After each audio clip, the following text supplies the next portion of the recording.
ரஜினி சாருக்கு ரொம்ப ஹாப்பி ஆயிடுச்சு படம் பார்த்து. ரஜினி சார் கரியரில் பார்த்தீங்கன்னா ஒரு ஒரு மாஸ் என்டர்டெயின்மெண்ட் கமர்ஷியல் வந்து இதில் பண்ணியிருக்காங்க. கிட்டத்தட்ட ஒரு 75 வயசு கெட்டப் இன்றைக்கி அவருடைய ஏஜ். பட் பார்த்தீங்கன்னா நீங்கள் அந்த அளவுக்கு ஒரு 30 ஃபேஸ்க்குள்ளே அந்த ஹீரோ என்ன ஃபாஸ்ட்டு பண்ண முடியுமோ அந்த ஃபுல் எஃபோர்ட் பண்ணியிருக்காரு. நீங்கள் ஃபைட்லலாம் டூப்பே போடலை, மனுஷன் விளையாடி இருக்கார் ஃபைட்லாம். கார்த்திக் சுப்ராஜ் இன்னொரு லொக்கேஷன் விஷயமா ஆர்பருக்கு போகிறார். ஃபோட்டோவோட வைரல் ஆனது சார். எஸ் ரஜினி சாருடைய ஃபோட்டோஸ்லாம் நெல்சன், லோகேஷ் அண்டு கார்த்திக் சுப்ராஜ். ஸோ கார்த்திக் சுப்ராஜ் வந்து ரஜினிஸோட வெறித்தனமான ஒரு ஃபேன் பாய். பேட்டையெல்லாம் வந்து ரஜினி சாரை வந்து வேறு ஒரு டைப் ஆஃப் வியூவில் காமிச்சிருப்பார், பழைய ரஜினி காமிச்சிருப்பார். ஸோ இதில் போய் பார்த்தோன்னே லோகேஷ் ரொம்ப ரிசீவ் பண்ணி கொண்டு நான் லொக்கேஷன் பார்க்கணும். ரஜினி சார்ட்டை யூஸ் பண்ணார். அவரும் ஷூட்டிங்லேருந்து ஹாய் வெயிட் பண்ண வந்தாருன்னு சொல்லிட்டு ரொம்ப ஒன்றா ஃப்ரெண்ட்லியாக அப்ரோச் பண்ணி ஒரு ட்ராவல் பண்ணியிருக்காங்க. ஸோ அப்போ லோகேஷ் கூட நிறையா டிப்ஸு வந்து கார்த்திக் சுப்ராஜ் வந்து ரஜினி சார் இருந்தால் நல்லாயிருக்கும் அப்படின்னு நல்ல டிப்ஸ் கொடுத்துருக்கேன். அதனால் இந்த பீரியட் ஏன் ஆகஸ்ட் தள்ளப்படுது அப்படின்னா இந்த 50வது வருஷம் வந்து ஸ்டார்டிங். ஸோ அந்த பொன்விழா அப்போ அந்த மந்த் ரிலீஸ் பண்ணலாம் அப்படின்னு ஐடியா பண்ணினதுனால சரி முன்னாடி அந்த ட்ரெய்லர் டீசர் விட்டுற வேண்டாம் நம்ம அப்படின்னு ஹோல்ட் பண்ணாங்க. அந்த கேப்பில் தான் பார்த்தீங்கன்னா நம்ம அஜித் சாரோட படம் குட் பேட் அகிலியை வந்து இந்த மேக்கிங் வீடியோவில் உள்ள விட்டு அது மிரட்டினாங்க அவங்க. அதை நாளைக்கு கம்மிங் 14th அன்றைக்கி அதுவும் ஒரு ரீசனாக இருக்குது சார்.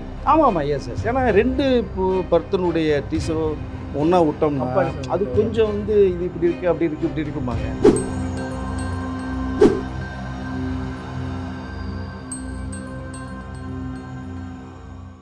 மீடியா சர்க்கிள் நேயர்களுக்கு வணக்கம். இன்றைக்கு நம்மோட நேர்காணலுக்காக மூத்த பத்திரிகையாளர் திண்டுக்கல் வெங்கடேஷ் அவர்கள் நம்மோடு இணைந்துக்கிறார். அவரோடு பேசலாம். வணக்கம். வணக்கம். லோகேஷ் கனகராஜ் அவர்கள் இயக்கத்தில் ரஜினிகாந்த் நடிப்பில் விரைவில் வெளியாக இருக்கிற திரைப்படம் கூலி. இந்த திரைப்படத்தோட ரஷ்ஷை வந்து ரஜினிகாந்த் அவர்கள் பார்த்துட்டு பிரமிப்பாயிட்டாரு, பயங்கரமாக வந்திருக்குது அப்படின்னு சொல்லிட்டு பாராட்டினா தகவல் வந்திருக்கு. என்ன சார் நடந்தது? சார் ரஷ் பார்த்துட்டு ரஜினி சார் பார்த்துட்டாங்க சார். பார்த்துட்டு ரொம்ப ஹாப்பியாக இருக்காங்க.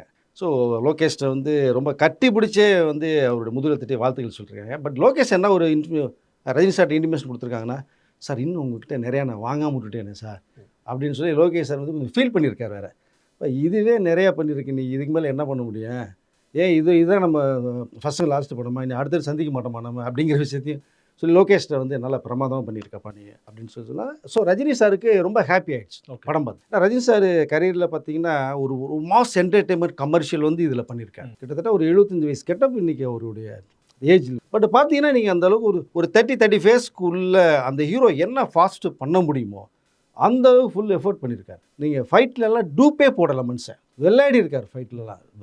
லோகேஷ் ஏற்கனவே மிரண்டு போய் சார் இங்கே ஹைதராபாத்தில் ஒரு விஷயம் நடந்து இங்கே வந்து அதுவே போட்டு உருட்டிட்டாங்க சார், இங்கே வேண்டாம் கொஞ்சம் டூப் போடலாம் சார் கூட. அதெல்லாம் ஒன்றும் இல்லை லோகேஷ், பண்ணுவோம் அடிப்போம் என்னன்னு பார்த்துக்கலாம் நம்ம அப்படின்னு சொல்லி ஃபைட்டில் டூப்பே பண்ணியிருக்காரு. சார்பரில் நடந்த ஒரு ஃபைட் சீன்லாம் பார்த்தீங்க அப்படின்னோம்னா பிரமாதம் பண்ணியிருக்காங்க. அங்கே ஒரு சாங் வேறு ஷூட் பண்ணியிருக்காங்க. இந்த ஆர்பர் சீனே உங்களுக்கு ரொம்ப ஹைலைட்டாக இருக்கும் படத்தில் பார்த்தீங்கன்னா. அந்தளவுக்கு இன்வால்மெண்ட் ஆகிட்டு. எஸ் ரொம்ப இன்வால்மெண்ட் எடுத்து ரொம்ப இன்ட்ரெஸ்ட் எடுத்து பண்ணியிருக்காரு. ரஜினி சார் வந்து நீங்கள் எந்த படம் பார்த்தாலுமே அவருடைய ஃபுல் எஃபர்ட் போட்டுருவார். எல்லா படமே அவர் ஃபுல்லாக 100% இன்ட்ரெஸ்ட் பண்ணி டைரக்டர். பட் நீங்கள் டைரக்டர் ஒரு ஸ்கிரிப்ட் சொல்லி ஓகே பண்ணுறதுக்கு முன்னாடி வரைக்கும் எல்லாத்துலேயுமே தலையிடுவார். அவர் இப்படி பண்ணலாம் இது பண்ணலாம் இப்படி டிஸ்கஷன் டோட்டலாக பண்ணால் ஒரு ப்ராடக்ட் நல்லா வர்றதுக்கான விஷயங்கள் பேசுவார். பேசி ஃபைனல் பண்ணி முடிச்சாச்சு டைரக்டரோட கையில் போச்சு அப்படின்னா அவர் என்ன சொல்கிறார் அதான் பண்ணுவார்.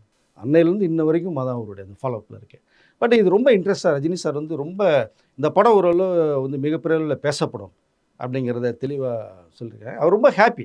டோட்டலாக Rajini sir full and full ரொம்ப ஹாப்பி. லோகேஷில் வந்து கொஞ்சம் வந்து டோட்டலாக ஃப்ரீ ஆகிட்டார். ரஜினி சாரே ரொம்ப பிடிச்சிருக்கும் போது ஓகே அப்படின்ற மாதிரி ஒரு தயக்கம் இருந்திருக்கும். கிளியர் ஆகிடுச்சு. இல்லை கண்டிப்பாக அவருக்கு ரொம்ப தயக்கம் இருந்தது. காரணம் என்ன கேட்டிங்கன்னா ஆர்பர்லாம் ஷூட் போனது பார்த்தீங்கன்னா ரஜினி சாரோட அந்த ஸ்பீடு அந்த பார்க்குறது திரும்புறது எல்லாம் வந்து ரஜினி சார் வந்து இந்த வயசில் இப்படி போட்டு பின்னுறாருன்னு சொல்லி லோகேஷ் வந்து ரொம்ப ஒரு மாதிரி ஆஃப் ஆகிட்டாராம். நிறைய விஷயங்களை விட்ட வாங்கலாம் பட் எனக்கு என்ன பண்ணுறதுனே தெரியல அப்படிங்கிறது மாதிரி சொல்கிறேன். அந்த சமயத்தில் பார்த்தீங்கன்னா கார்த்திக் சுப்ராஜ் இன்னொரு லொக்கேஷன் விஷயமா வந்து ஆர்பருக்கு போகிறாரு. ஃபோட்டோவோட வைரல் ஆனது சார். எஸ் ரஜினி சாருடைய ஃபோட்டோஸ்லாம் வந்து நெல்சன், லோகேஷ் அண்டு கார்த்திக் சுப்ராஜ்.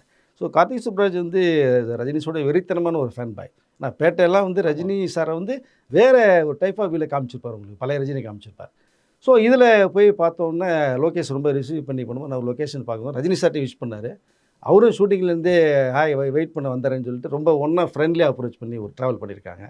ஸோ அப்போ லோகேஷ் கூட நிறையா டிப்ஸு வந்து கார்த்திக் சுப்ராஜ் வந்து ரஜினி சார் இப்படி இருந்தால் நல்லாயிருக்கும் அப்படின்னு மாதிரிலாம் டிப்ஸ் கொடுத்துருக்காரு. அதை லோகேஷ் அக்செப்ட் பண்ணிக்கிட்டாங்க. ஓகே ஏன்னா அவர் ஃபேன் பாய். ஸோ இதுக்கு முன்னாடி மிகப்பெரிய பேட்டன்ட்டை பட் சக்ஸஸ்ஃபுல் கொடுத்தவர் வேறு. ஸோ எல்லாமே அவங்களாம் ஒரு ஃப்ரெண்ட்லியாக இருக்காங்க, ட்ராவல் பண்ணுறாங்க. அது நல்ல ஹெல்த்தான ஒரு விஷயம் அப்படிங்கிறது என்னுடைய பார்வை. ஈகோலாம் இல்லை, ஏன்னா அவங்களுக்குள்ள ஒரு ஈகோ இருக்கும் இல்லையா? கண்டிப்பாக இருக்கு. பட் இன்றைக்கி இருக்கிற யங்ஸ்டர்ஸ்ட்டை இல்லை சார். ஓகே. பட் எல்லாமே வந்து நீங்கள் ஷூட்டிங் ஸ்பாட்டில் அதாவது நீ ஒரு 500 கோடி பண்ணுறேன்னா நான் ஒரு 600 கோடி கொடுக்குறேன், அந்த போட்டிகள் இருக்குது. பட் பொறாமைங்கிறது யார்ட்டையுமே கிடையாது. முன்னாடி நேரில் பார்க்கும்போது நல்லா பேசிப்பாங்க, பின்னாடி பார்த்தீங்கன்னா எப்படா சரி வர அப்படின்னு எதிர்பார்த்துட்டு இருப்பாங்க. அந்த மாதிரி மைண்ட் இப்போ இருக்கிற இருந்தது. பட் இப்போ வந்து எல்லாம் ஜாலியாக வந்து எல்லாமே டிஸ்கஷன் பண்ணிக்கிறாங்க. ரஜினி சாரை எப்படி யூஸ் பண்ணலாம், நம்ம விஜய் சார் எப்படி, அஜித் சார் எப்படி பண்ணலாம், கமல் எப்படி பண்ணலாம் அப்படிங்கிறதெல்லாம் ஒரு சின்ன டிஸ்கஸ் பண்ணி. ஏன்னா அவர்களுடைய போட்ட பாதையில் தான் இன்றைக்கி வர யங்ஸ்டர்ஸ் வந்துட்டு இருக்காங்க. பட் அப் டு டேட் பார்த்தீங்கன்னா ரஜினி சார் வந்து இளைஞர்கிட்ட தான் இன்றைக்கி ஃபுல் அண்ட் ஃபுல் ட்ராவல் பண்ணுறாரு. ஏன்னா நம்மளுடைய இந்த பேட்டர்ன் வேறு நிறையா பண்ணிட்டோம். ஸோ இவங்ககிட்ட இருக்க டேஸ்ட் நம்ம நம்மளும் பண்ணுவோம் அப்படின்ற அடிஷ்னலாக ரஜினி சார் வந்து ரொம்ப பண்ணுறாங்க. கூலியில் கார்த்தி சுப்ராஜ் வந்து கூடவே ஒன் டே ஃபுல்லாகவே ஸ்பெண்ட் பண்ணியிருக்கார். ஓகே. ஸ்பெண்ட் பண்ணி பக்கத்துலேயே சேரில் போட்டு உட்காந்து எல்லாம் பார்த்து ரஜினி சாருடைய அந்த இதெல்லாம் ஸ்பீடெல்லாம் பார்த்து அவரே மிரண்டு போனதாக ஒரு தகவல் இருந்தது. லோகேஷும் சில ஐடியாலாம் கேட்டுட்டு நல்லா பண்ணியிருக்காங்க. எல்லா லோகேஷுமே அழுத்தம் இருந்திருக்குமா? ஏன்னா விஜய் அவர்களை வச்சு லியோ பெரிய வெற்றி, கமல் சார் வச்சு விக்ரம் பெரிய வெற்றி, ஸோ இந்த படம் பெரிய வெற்றி அடையணும் அப்படிங்கிற ஒரு அழுத்தம் அவருக்கு இருந்துகிட்டே தானே இருக்கும். கண்டிப்பாக இருந்தது சார். அதுதான் அவர் என்ன சொல்கிறாருன்னா, கொஞ்சம் எமோஷனலாக டென்ஷனாக இருந்தது எனக்கு இந்த படம் முடிஞ்சு பண்ணுற வரைக்குமே அப்படிங்கிற விஷயத்தை லோகேஷ் வந்து மைண்டில் செட் பண்ணி அவருடைய சர்க்கிளுக்கெல்லாம் எல்லாம் சொன்னாங்க. இதை ரெண்டாவது என்னென்னா அவருடைய பண்ண கலெக்ஷன் விக்ரமுக்கு கமலுக்கு பெரிய பிரேக் கொடுத்தாங்க, விஜய் சாருக்கு கொடுத்தாங்க, லியோ மாஸ்டர் கொடுத்தாங்க இல்லை. ஸோ இதற்கு பிறகு வந்து இந்த படம் அதாவது அவருடைய நம்ம லோகேஷுடைய கலெக்ஷன்ஸில் மீறி போகணும் ஓகே அப்படிங்கிற ஒரு டார்கெட்டில் தான் பண்ணுறாங்க. இந்த படம் ஒரு 1000 crores அடிக்கிற வாய்ப்புகள் நிறையாவே இருக்குங்கிறத நானும் தெளிவாக சொல்லிக்க விரும்புகிறேன். காரணம் கேட்டிங்கன்னா அதுக்குள்ளே எல்லா விஷயமே இருக்குது. ஒரு பேன் இண்டியா ஃபிலிம் டோட்டலாக ஒரு இன்டர்நேஷ்னல் ஃபிலிம் ஸ்டைலில் அது பண்ணியிருக்காங்க. ஒரு மாஸ் என்டர்டைன்மெண்ட் கமர்ஷியல் படம் சார். லோகேஷ் கனகராஜ் அவர் பர்த்டே அன்னைக்கு வந்து டீசரோ ட்ரெய்லரோ கன்ஃபார்மாக வரும் அப்படின்னு எதிர்பார்க்கப்பட்டது. ஆனால் அன்றைக்கி வரல. என்ன ரீசன்? அது எப்போ வரப்போகுது? அது இல்லை கம்மிங் அப்டேட் இருக்குதா? இல்லை coming 14th April 14th trailer ஒரு மாதிரி ஒரு தகவல் ரெடி பண்ணிலாம் வச்சுட்டாங்க. அதை லோகேஷ் கனகராஜோட பர்த்டேக்கு விடலாம்னா கொஞ்சம் ஆகஸ்ட், ஏன்னா படம் உங்களுக்கு May 1st மாதிரி வந்து பிளான் பண்ணிகிட்டு இருந்தாங்க. ஸோ இந்த ஆகஸ்ட் ரிலீஸும் போது சென்டிமெண்ட் ஆகஸ்ட் மட்டும் ரஜினி சாருக்கு வந்து சென்டிமெண்ட்டு, ஏன்னா சினிமாவில் சென்டிமெண்ட்ஸ் நிறையா இருக்குது. ஆகஸ்ட் மந்த் வந்து நல்லா இருக்குன்னு ஃபீல் பண்ணாங்க. ஏன்னா அவருடைய ஃபஸ்ட்டு ஃபிலிமே 1975 அபூர்வங்கள் ஆகஸ்ட் 15th ரிலீஸ் ஆச்சு. படம் சூப்பர் ஹிட் படம். அப்புறம் நிறையா படங்கள் ஆகஸ்ட் ரிலீஸ் ஆச்சு. கடைசியில் 2023 ஜெயிலர் ரிலீஸ் ஆகி மிகப்பெரிய ஒரு பிரேக். அதனால் இந்த பீரியட் ஏன் ஆகஸ்ட் தள்ளப்படுது அப்படின்னா, அந்த 50வது வருஷம் வந்து ஸ்டார்டிங் இயர். ஸோ அந்த பொன்விழா ஆண்டு. அப்போ அந்த மந்த் ரிலீஸ் பண்ணலாம் அப்படின்னு ஐடியா பண்ணினதுனால சரி முன்னாடி அந்த ட்ரெய்லர் டீசர் விட்டுற வேண்டாம் நம்ம அப்படின்னு ஹோல்ட் பண்ணாங்க. அந்த கேப்பில் தான் பார்த்தீங்கன்னா நம்ம அஜய் சாரோட படம் குட் பேட் அகிலியை வந்து இந்த மேக்கிங் வீடியோவில் உள்ள விட்டு கொஞ்சம் அது மிரட்டினாங்க அவங்க. அதை அதனால் கம்மிங் 14th அன்னைக்கு ஒரு ரீசனாக இருந்துச்சு. ஆமாம் எஸ். ஏன்னா 2 பர்த்தனுடைய டீசரோ ஒன்றா விட்டோம்னா அது கொஞ்சம் வந்து இது இப்படி இருக்குது அப்படி இருக்குது இப்படி இருக்கும்பாங்க. அது யாருனாலையும் வேண்டாம், தனியாக வரட்டும் அப்படின்னு சொல்லி தான் கொஞ்சம் பேக்கில் பண்ணிக்கலான்னு சொல்லிட்டு தான் கூலி டைம் வந்து பிளான் பண்ணி ஏப்ரல் 14th வரதுக்கான வாய்ப்புகள் நிறையா இருக்குது சார். நீங்கள் முன்னாடி சொன்னது மாதிரி வந்து 75 வயசு டூப் இல்லாமல் நடிக்கிறத பார்த்துட்டு வந்து லோகேஷ் கனகராஜே வந்து ஆச்சரியப்பட்டார். கொஞ்சம் அவருக்கு திக்குன்னு தான் இருந்துச்சு இல்லையா? 50 வருடமாக திரையுலகத்தில் ஒரு இன்னமும் பந்தய குதிரையாக தான் ஓடிட்டு இருக்கேன். சூப்பர் ஸ்டார் அப்படிங்கிற பட்டத்தை வந்து பெற்றுடலாம், ஆனால் தக்க வைக்கிறது அப்படிங்கிறது ரொம்ப கஷ்டம் இல்லையா? அது எப்படி அவருக்கு சாத்தியமானதுன்னு நினைக்கிறீங்க? நீங்கள் பல வருஷமாக அவர் பார்த்துட்டு இருக்கீங்க. கண்டிப்பாக சார். ரஜினி சாரோட நான் ஒரு ஃபேன் பாய் கூட வந்து சொல்லிக்கலாம். பட் அவர்கிட்ட நிறைய அனுபவம், பத்திரிகை துறையில் ஒர்க் பண்ணும்போது வந்து நிறைய அவரோட ட்ராவல் பண்ணியிருக்கேன். கிட்டத்தட்ட ஒரு 7-8 வருஷம் ட்ராவல் பண்ணி அதை நினச்ச நேரத்துக்கு போய் பார்ப்போம். கூப்பிட்டு பேசுவார். ரொம்ப இன்றைக்கும் அதே தான். பட் என்னென்னா அவருடைய உழைப்பு தான், அந்த அவருடைய உழைப்பு, அந்த நேர்மை, டெடிக்கேஷன், சொன்ன டயத்துக்கு போகணும் அப்படிங்கிற ஃபர்ஸ்ட் ஆஃப் ஆல் அதுதான். நம்மளை நம்பி ஒரு ப்ரொடியூசர் வந்து பல கோடி இறக்குறாங்க அப்படின்னா அவருக்கு ஒரு சின்ன ₹1 கூட எக்ஸ்ட்ரா செலவு வச்சிடக்கூடாது, நம்மளால வேஸ்ட் ஆகிடக்கூடாது. அன்னையிலேருந்து இன்ன வரைக்குமே நீங்கள் மார்னிங் 6 மணி சன்ரைஸ் ஷாட் 5 மணி சொன்னீங்கன்னா 4:30 மேக்கப்போடு இருப்பார். அங்கே வந்து கூட மேக்கப் போட மாட்டார், மேக்கப்போடு வந்து இறங்குவார். அங்கே கொஞ்சம் லேட் ஆச்சுன்னா அந்த சேர்லேயே தூங்குவார், அவ்வளோதான்.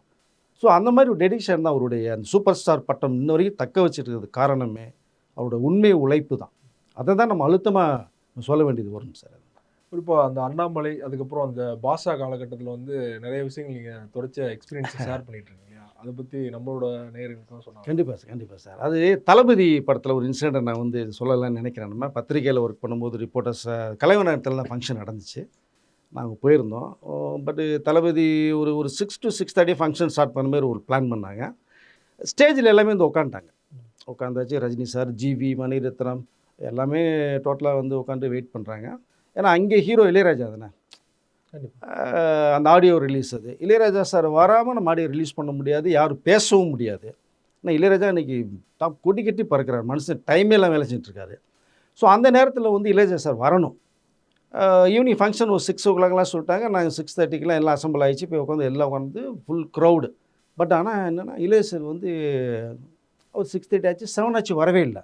அப்போது அங்கே அவுட்டுருந்து ஒரு அதாவது இன்டிமேஷனும் வரலை, நான் வந்துட்டுருக்கேன் வரல, இல்லை என்ன மேட்ருங்கிற ஒரு தகவலும் வரல. அப்போது ஏன்னா மொபைல் வசதி இப்போ கிடையாது வேறு, என்ன தகவல் வர்றாரா வரலையான்னு தெரியல. அவர் ஸ்டேஜில் அப்படியே ஒருத்தர் பார்த்துட்டு இருக்காங்க. 1 மணி நேரத்துக்கு மேலே பார்க்குறாங்க. தளபதி சாங் ஓடிக்கிட்டே இருக்குது, ஒரு 10 தடவைக்கு மேலே ஓடிட்டுருக்கு.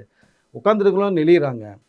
ஸோ என்ன பண்ணுறதுனே தெரியாமல் இருக்கும்போது ஒரு 8 o'clock சம்திங் வர்றாரு இளையராஜா சார். நேராக வர்றாரு, டக்குன்னு ஸ்டேஜ் போகிறாரு. பார்த்த நம்ம ஆடியன்ஸை பார்த்து ஒரு எக்ஸ்கியூஸ் கேட்கல. ஸோ ஸ்டேஜில் இருக்கிறவங்கள்ட்டையும் ஒன்றும் பெருசாக ஒன்றும் பேசிக்கல, அவங்களுக்கு இன்ஃபார்ம் பண்ணல, ஒன்றுமே பண்ணல. ஸோ லேட்டாக தான் வர்றாங்க. அவங்களுக்கும் ஒரு டவுட்டு, சார் வருவாரா வரமாட்டாரா, தகவல் தெரியல அப்படிங்கிற ஒரு குழப்பத்திலேயே போயிட்டுருக்கு. ஸ்டேஜ் இவங்க ஆடியன்ஸ் உட்காந்துருக்காங்க. சரி நம்ம ஸ்பீச் ஆரம்பிச்சிடலாமா அப்படின்னு அவங்களுக்கு சின்ன டிஸ்கஷன் போயிட்டுருக்கு ஸ்டேஜுக்குள்ளேயே. அந்த நேரத்தில் கரெக்டாக ஒரு 7:45 அந்த டைம் இருக்கும். ராஜா சார் வந்தார். நேராக இவர் இருந்து வந்தார், ஸ்டேஜில் வந்தார். எல்லாத்தையும் ஆகி சொல்லிட்டு மைக்கிட்ட போனார், மைக் எடுத்தார்.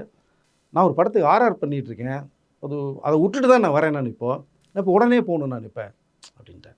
ஸோ அது வந்து எல்லாருக்குமே ஒரு மனசை சங்கடப்பட்டு பிஸியாக தான் இருந்தார். ஆனால் மற்றவங்களும் பிஸியாக தான் இருந்திருப்பாங்க, அந்த ஸ்கெடியூலில் மாற்றி தான் வந்திருக்காங்க. ஸோ இவர் வந்து நான் மட்டும்தான் பிஸியாக இருக்கிற மாதிரி சொன்னது அப்படி கண்டிப்பாக. ஏன்னா இப்போ அவருக்கு வந்து ஒதுக்கப்பட்ட நேரம் தானே அது, அவர்கிட்ட கேட்டுட்டு தான் பண்ணியிருப்பாங்க அந்த ஃபங்க்ஷனை.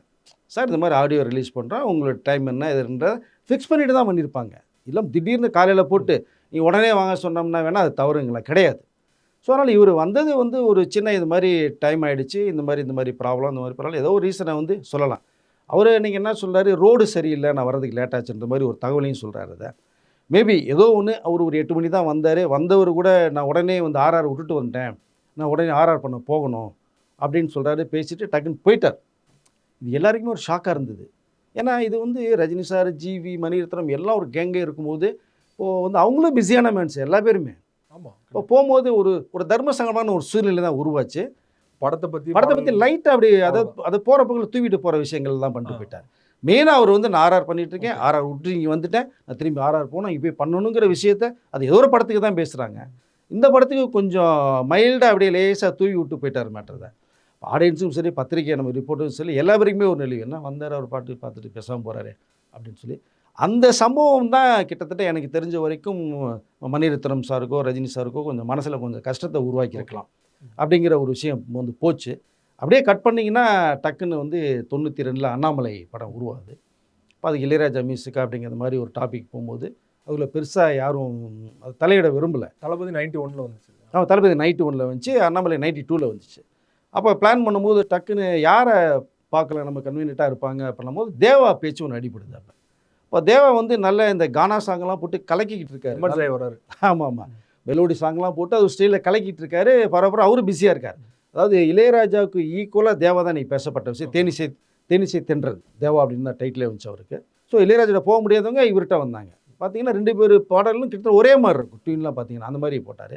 அப்போ எல்லா பேருமே சார் ரஜினி சார் படம் ஒரு மாஸ், இது அண்ணாமலை பரபரப்பாக இருக்குது, தேவா சார் படம் தாங்குவாரா அப்படிங்கிற விஷயத்தெல்லாம் பேசப்பட்டுச்சு. கொடுத்தா தானேங்க தெரியும், கொடுக்காம நீங்கள் எப்படிங்க நீங்கள் வந்து பண்ணுவாரா செய்வாரா அப்படின்னா கொடுத்து பார்ப்போம், பண்ணுவார் கண்டிப்பாக அப்படிங்கும்போது ரஜினி சார் எல்லாமே பேசப்பட்டு தேவாவுக்கு அந்த விஷயம் காது பண்ண கூப்பிட்டாங்க, போனாங்க.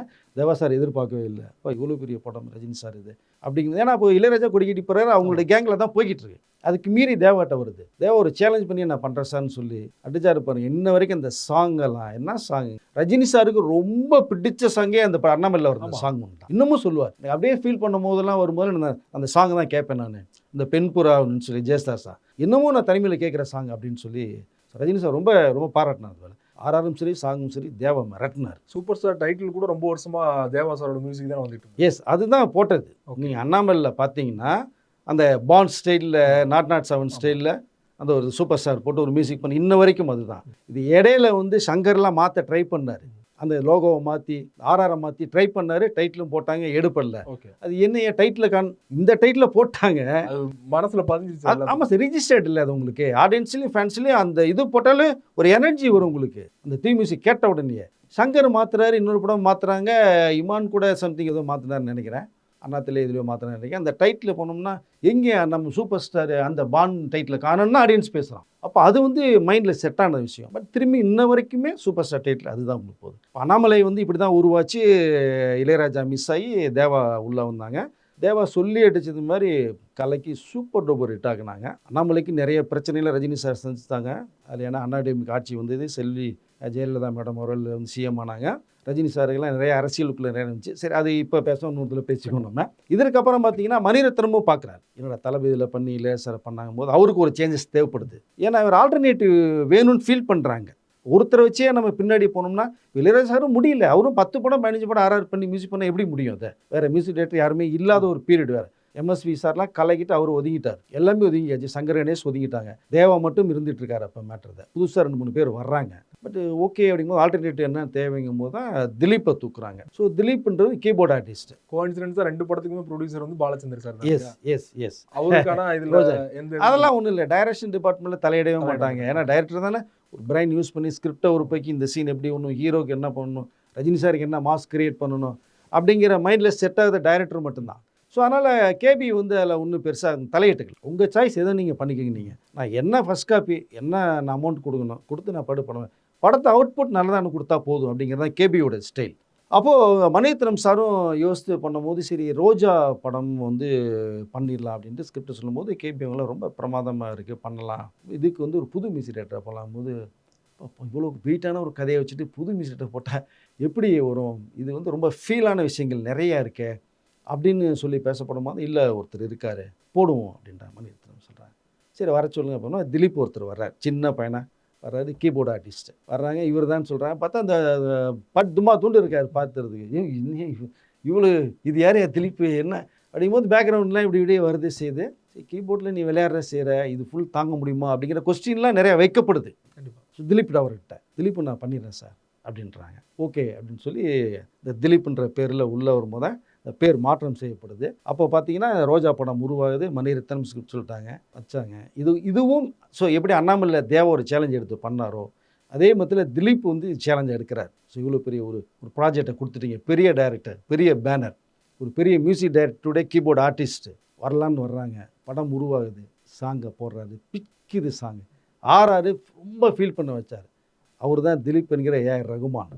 ஸோ ஃபஸ்ட்டு படமே வந்து அவருக்கு இந்த அவார்ட்லாம் குமியுது. ஸோ இப்படி உருவாகி இளையராஜா ஆல்டர்னேட்டாக உருவானவர்கள் தான் தேவாவும் ஏஆர் ரகுமானும். அப்படி ஏன்னா பாலச்சந்தர் கூட அந்த ஆடியோ லான்ச்சில் பேசும்போது பார்த்தீங்கன்னா அந்த கூப்பிட்டு அவர் தான் மேடல் இன்ட்ரடியூஸ் பண்ணும்போது பையன் சின்ன பையன் அப்படின்னு சொல்லிட்டுலாம் ஆரம்பிப்பாங்க. எஸ் எஸ் எஸ் எஸ் அதனால் அப்படி ஆல்டர்னேட்டாக உருவாகி அப்புறம் வந்தாங்க. அதுக்கப்புறம் வந்து இளையராஜா வந்து நம்ம இந்த ரஜினி சார் படங்களுக்கு வீராலாம் கொஞ்சம் கமிட் பண்ணுறாங்க, பேசுகிறாங்க. அவர் பெருசாக வந்து டெக்னீஷியன் லெவலில் பெருசாக தலையிட மாட்டார் எதுவுமே. இதை ஆனால் டைரக்டருடைய சாய்ஸ் தான். அப்படிங்கும்போது சுரேஷ் என்னோட சொல்கிறாரு, சார் அண்ணாமலைக்கு தேவைப்பட்டோம், என்னோட அடுத்த படத்துக்கு நம்ம பண்ண போகிறதுல வந்து இளையராஜா சார் எனக்கு வேணும்னு சொல்லி சுரேஷ் நான் சொல்கிறாரு.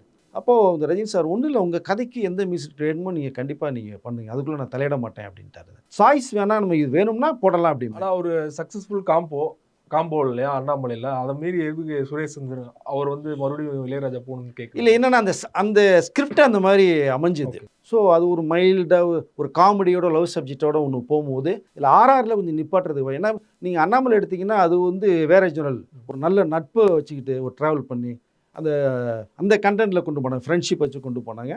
பட் நல்ல மெசேஜ் அது தேவையில்லைன்னாரு. இது வந்து சுரேஷ் சார் வந்து இளையராஜா வச்சா நல்லா இருக்குன்னு ஃபீல் பண்ணுறாரு. அதுக்கு ஒரு காரணமும் நம்ம எடுத்துக்கலாம். என்னென்னா கேபி கிட்ட அசிஸ்டண்ட் அவங்க ஒர்க் பண்ணும்போது கேபி கூட இளையராஜா நிறைய சக்ஸஸ்ஃபுல் கொடுத்துருக்காங்க. அப்போ சுரேஷ் சாருடைய ட்ராவல்லாம் இருக்குது இங்கே. ஸோ இளையராஜா போகிறது வர்றது மாதிரிலாம் ஃபஸ்ட்டு படமே நம்ம தேவாட்ட கொடுத்துருவோம், இளையராஜா தான் ஃபீல் பண்ணுவார். அந்த ஒரு மென்டல் டென்ஷன் கூட இருந்திருக்கும். அதனால் மேபி அதனால் வீரான்ற ஒரு படத்துக்கு கொடுத்தா ரஜினி சார் ஹீரோ, வீரா படம் சுரேஷ்னது இளையராஜா சார் சொல்லி அடித்தார். எல்லா சாங்குமே அதில் பியூட்டிஃபுல் சாங்ஸ். அதனால் கொஞ்சம் மாறி மாறி வந்தது. அதற்கு பிறகு பார்த்திங்கன்னா அடுத்தடுத்த லெவலில் போகும்போது பாஷாவுக்கு இதே மாதிரி ஒரு டாபிக் வரும்போது தான் சரி இது பக்கா கமர்ஷியல் என்டர்டெயின்மெண்ட், இதுக்கு நம்ம தேவாவே போடுவோம்னு சஜஷன் திரும்பி வருது. இப்போ தேவாவை கூப்பிட்டு சொல்கிறாங்க, ரொம்ப சந்தோஷம் சார் சொல்லி தேவா பண்ணுறாரு.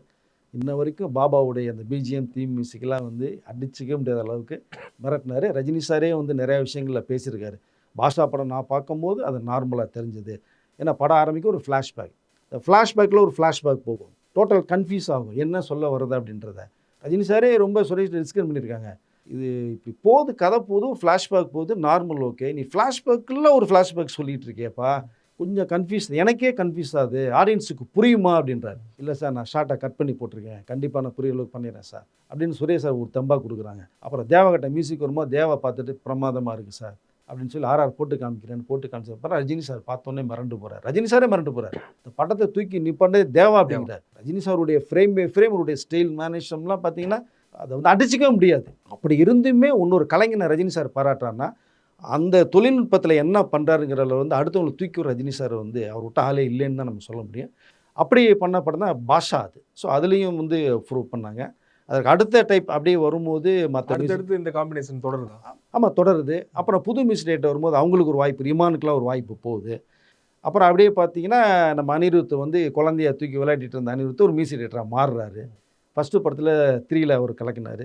ரஜினி சார் படம் ஒன்று பண்ணணும் வாய்ப்பு வரும்போது கொடுக்க சொல்கிறாரு, கொடுக்குறாங்க, மிரட்டினாங்க. இன்ன வரைக்கும் அந்த காம்போ ரஜினி சார் அனிருத் அந்த காம்போ போயிட்டுருக்கு, ட்ராவல் ஆகிட்டுருக்கு. இப்போ நீங்கள் சொன்ன மாதிரி முக்கியமான ஒரு விஷயம் சொன்னீங்க, அது மாதிரி கிரியேட்டர் அந்த விஷயத்தில் வந்து ரஜினிகாந்த் சார் தலையிட மாட்டார், அதுவும் ஒரு சக்ஸஸ்ஃபுல் காரணமா?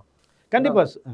ஏன்னா தொடர்ச்சியாக வந்து 2 படம் ஹிட்டானாலே வந்து கதையில் கை வைக்கிறது, மாசான சீன் வை அப்படிலாம் வந்து இப்போ இருக்கிற ஹீரோஸ்லாம் சொல்கிறாங்க அப்படிங்கிற விமர்சனம் இருக்கு இல்லையா? ஸோ இதெல்லாம் மீறி இதெல்லாம் வந்து அவர் ஃபாலோ பண்ணுறதுனால தான் இந்த இடத்துல இருக்க முடியும். கண்டிப்பாக சார், நீ சொன்னதான் சூப்பர் ஸ்டார் எப்படி பட்டது இன்னும் தக்க வச்சுக்கிறாருன்னா இதுதான் காரணம்.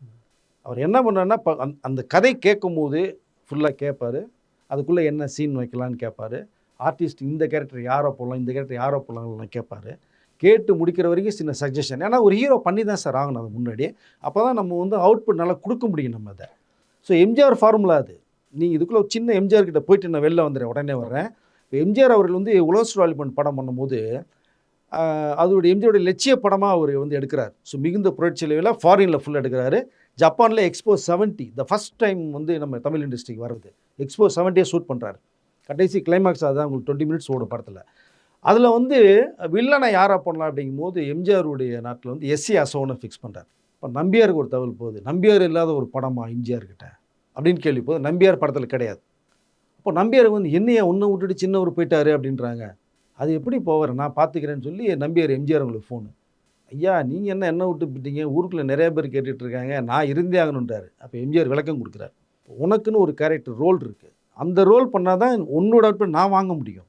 இந்த கேரக்டருக்கு அசோகன் தான், அசோகன் கேரக்டர் நீ பண்ண முடியாது அப்படின்னு நம்பியார்கிட்ட ஓப்பனாக பேசுகிறார் எம்ஜிஆர் சார். இந்த கேரக்டர் அசோகன் தான், அதுதான் எனக்கு மைண்ட் செட்டாகிறது அசோகன் தான். இன்னொரு கேரக்டர் ஆர்எஸ் மனோகர், அந்த கேரக்டர் நீயும் பண்ண முடியாது, அசோகன் கேரக்டர் நீ பண்ண முடியாது. அதில் இந்த படம் வேண்டாம், அடுத்த படம் பண்ணும்போது நம்பியார் ஆஃப் ஆகி வெளில வர்றாரு. திரும்பி ஒரு விஷயம், ஒரு சீனாவது எனக்கு கொடுங்க உங்கள் படத்தில்ன்றார் நம்பியார். யோ நீ பெரியா இல்லையா, நீ ஒரு சீன் கொடுத்தா என்ன திட்ட போகிறாங்கன்றார் எம்ஜிஆர் அவங்க நம்பியார்கிட்ட. அதெல்லாம் எனக்கு தெரியாது, எனக்கு ஒரு சீனாக அந்த படத்தில் வரணும் அப்படின்ட்டு. எம்ஜிஆர் சரி பார்க்கலான்ட்டு போயிட்டார், ஷூட்டிங் போயிட்டு பண்ணும்போது இங்கே செட்டு போட்டு ஒரு படம் பண்ணுறாங்க. அதாவது ஒரு செட்டு போட்டு ஒரு ஃபைட் காட்சி ஒன்று எடுக்க, சண்டை காட்சி எடுக்கிறாரு. அப்போ எம்ஜிஆருக்கு டக்குன்னு ஸ்ட்ரைக் ஆகுது, சரி இந்த கேரக்டரை நம்பியார் கொடுத்தா எப்படி இருக்கும் அப்படின்னு. ஒரே ஒரு ஃபைட்டு தான். ஓகே, அதில் அந்த ஜாப்பனீஸ் மாதிரி ஒருவர், அந்த ஒரு தாய்லாந்தில் புத்தர் கோயிலில் ஒரு ஃபைட் இருக்கும், நீங்கள் பார்த்தீங்கன்னா தெரியும். புத்தர் கோயிலில் போய் எம்ஜிஆர் வரும்போது அங்கே ஒரு ஃபைட்டு ஒன்று சுச்சுவேஷனை வந்து எம்ஜிஆர் ரெடி பண்ணுறாரு. அது ரெடி பண்ணுறாரு நம்பியாருக்காக. எனக்கு கிரியேட்டிவிட்டி, எம்ஜிஆர் மாதிரி கிரியேட்டிவிட்டிலாம் கிடையவே கிடையாது சார். அதை அப்போது நம்பியாருக்கு உடனே ஃபோன் வருது, உடனே பரப்பிட்டு வா அப்படின்னு. நம்பியார் ஷூட்டிங்கில் இருக்கேன்னாரு, சரி நாளைக்கு காலையில் பரப்பிட்டு வந்துடு. ஒரு சின்ன கேட்டேன், வா ஃபைட்டை போடுன்றார். எம்ஜிஆர் திரும்பி கேட்குறாண்ணா, இது என்ன கதை என்ன ரோல்னு கேட்கணுமா? ஐயா அதெல்லாம் இன்னும் வேணாம், நீ வந்துட்டேன் இல்லை, என்ன ஃபைட்டோ சொல்லுங்க, நான் ஃபைட்டை போட்டு போயிட்டே இருக்கேன், இது போதுன்ட்டாரான். அப்போது அந்த கேட்கும்போது அதில் ஒரு சின்ன விஷயம் பேசப்படுது, கெட்டப் மாறுது. இது தமிழ் ஆர்டிஸ்ட்டு அந்த தாய்லாந்தில் புத்தர் கோயிலில் நம்ம பண்ணுறதா இருந்தால் அந்த ஒரு ஆர்டிஸ்ட்டு பண்ணால் தான் நல்லா இருக்கும், அந்த ஒரு ஆர்டிஸ்ட். ஓகே, அப்போ தான் அந்த கேரக்டர் வேல்யூபிளாக இருக்கும் அப்படின்னு சொல்கிறார். நீங்கள் எம்ஜிஆர் ஃபைட் பண்ணுறது நல்லா இருக்குன்றாங்க. இப்போ எம்ஜிஆர் சொல்கிறார், ஒன்றும் இல்லை, நம்பியாருக்கு வந்து அதை ஒரு கேரக்டர் வர வைக்கிறான். அந்த ஆல்ரெடி முன்னாடி ஃபிக்ஸ் பண்ண ஒரு கேரக்டரை வர வச்சு இவரை மாதிரியே மேக்கப் போடுகின்றாரான் நம்பியார். அவரை மாதிரியே நம்பியாருக்கு மேக்கப் போட்டிருப்பாங்க, நீங்கள் படம் பார்த்தீங்கன்னா தெரியும். அப்படியே மேக்கப் பண்ணி ஒரு கிளாஸ் ஃபைட் ஒன்று. ஸோ இதனால் எம்ஜிஆர் என்ன கிரியேட்டிவிட்டி, நான் எதுக்காக சொல்ல வந்தேன்னா இந்த ஆர்டிஸ்ட் இது வேணுங்க மாதிரி. அது மாதிரி தான் இப்போ நம்ம சூப்பர் ஸ்டார் ரஜினி அவர்கள் வந்து என்னென்னா இந்த கேரக்டருக்கு இவர் போட்டால் நல்லாயிருக்கும், இந்த கேரக்டருக்கு தான் போட்டாகணும். ஏன்னா பாஷாவில் வந்து நீ மார்க் ஆண்டனி ரகுவரன் விட்டு ஆளே கிடையாது. அதே மாதிரி தான் தேவன் ஒரு ஆர்டிஸ்ட்டை போட்டால் ஆனஸ்ட் ராஜில் அவர் கலக்குனார், இந்த கேரக்டர் தேவன் நல்லாயிருக்கும் அப்படின்னாங்க. ஸோ ஆர்டிஸ்ட் சாய்ஸில் வந்து முன்னமே எல்லாம் ஃபிக்ஸ் பண்ணிடுவார், ஃபிக்ஸ் பண்ணி பேசிடுறாங்க. டைரக்டர் சாய்ஸ் சொன்னாங்கன்னா நல்லா இருந்தால் நல்லா இருக்குன்றார். எல்லாம் பண்ணி முடிச்சதுக்கு அப்புறமேல ஷூட்டிங் டே 1 ஸ்டார்ட் பார்த்தீங்களா, அதுலேருந்து அவர் பேசாமல் உட்காந்துக்குவார் சேரை போட்டு. அவ்வளோதான், டைரக்டர் என்ன சொல்கிறாரோ அதான் ஃபாலோ பண்ணி பண்ணுவார். அதுதான் இன்னமும் ஒரு சூப்பர் ஸ்டாராக இருக்காரு. அதுக்கு ஒரு சின்ன சின்ன விஷயம் நிறையா இருக்குது, சின்ன விஷயம் நம்ம பேசலாம். சூப்பர் ஸ்டார் ரஜினிகாந்த் அவர்கள் தொடர்பாக பல்வேறு விஷயங்களை பழைய கால எக்ஸ்பீரியன்ஸோட நிறைய விஷயங்களோட பகிர்ந்து கொண்டீங்க. மிக்க நன்றி. நன்றி.